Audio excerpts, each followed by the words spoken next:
Night shifts చేసే వాళ్ళకి pregnancy ఉంటే ఈ ప్రికాషన్స్ తీసుకోవాలండి. జనరల్‌గా నైట్ షిఫ్ట్స్ అంటేనే ఎక్కువ నిద్ర లేకుండా ఉంటుంది.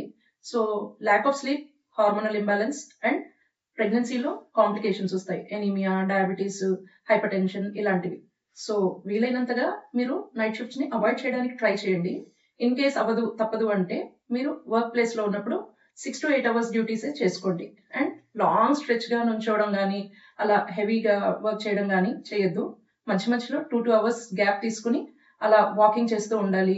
ప్లెంటీ ఆఫ్ వాటర్ తీసుకోవాలి. అండ్ మంచి న్యూట్రిషియస్ ఫుడ్ అంటే స్పైసీ ఫుడ్, ఆయిలీ ఫుడ్ ఇలాంటివి అవాయిడ్ చేయండి. అండ్ మోరోవర్ మీరు మామూలుగా నడుస్తున్నప్పుడు గూడా క్రీప్ బ్యాండేజెస్ అలాంటివి వేసుకుంటే మంచిది.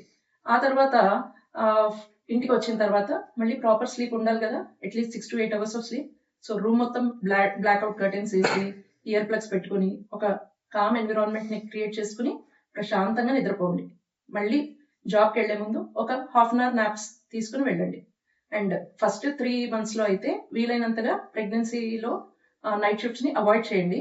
ఆ తర్వాత 14-32 వీక్స్ నేను చెప్పిన టిప్స్ ఫాలో అవుతూ మేనేజ్ చేయొచ్చు.